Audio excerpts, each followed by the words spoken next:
All right, hello everybody. Frankie here with the update on the next stimulus package announced at $1.75 trillion, which is just half of the original $3.5 trillion.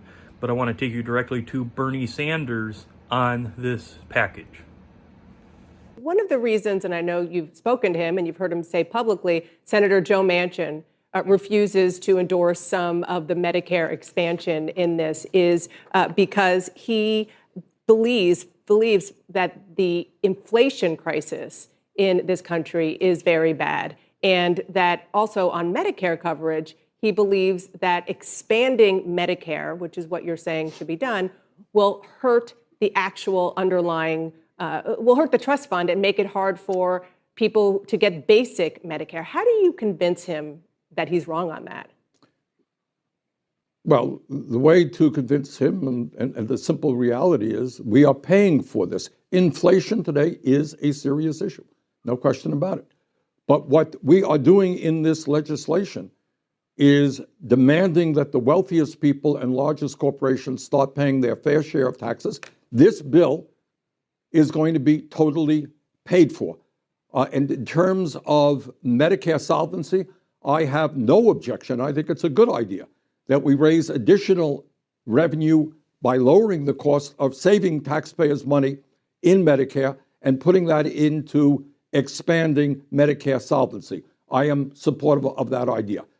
So let me just follow up on one part of this, which is people don't understand maybe why there's such a fight here. And it is because there are philosophical differences within the Democratic caucus, big ones. And you say this is going to be paid for. Joe Manchin just doesn't believe it and believes it will add to the debt and the deficit, and it will contribute to big government spending, and he doesn't think that's the way to go. How do you bridge that gap? Well, 48, let's also back up a little bit and make sure everybody understands. There are 100 members of the United States Senate. Unfortunately, we do not have one Republican who is prepared to take on the pharmaceutical industry, take on the private health insurance companies. Not one Republican prepared to go forward to deal with the crisis of climate. Not one Republican prepared to say to the richest people and largest corporations, they're going to have to pay their fair share of taxes. So we're down to 50 people. And anytime you get 50 people with different ideologies coming from different parts of the country, there are going to be differences of opinion. So given that reality, and that is, believe me, what we are struggling with right now. Sorry to interrupt you. Given that reality, do you believe that House progressives should insist on a public commitment from Senator Manchin and Senator Sinema before they vote yes on either of these bills this week? I think there has got to be a framework agreed upon in the Senate that all of us know is going to be implemented before the members of the House vote. Yes, I do. And how would that manifest itself? Do you want them to make public statements? It will be a framework. Yeah, well, you're going to have a piece of paper which will say this is going to be in the bill. You don't have to have all of the legislative language, but you have to have a statement which says A, B, C, D, and E is going to be in the package, and 50 members of the Senate are supporting it. So until Senator Manchin, Senator Sinema do that, you don't think the House should vote?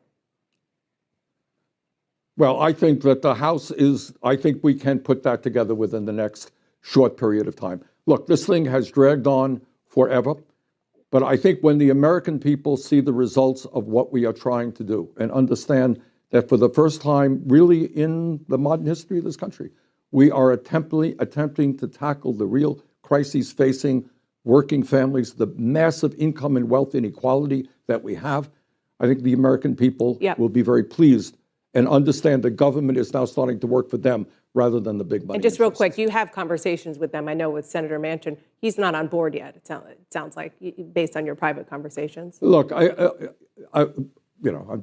we have 50 people that we have got to get on board. This is not easy stuff, but what we are trying to do is put together the most consequential piece of legislation in the modern history of this country, which will transform the role of government in protecting the needs of working families.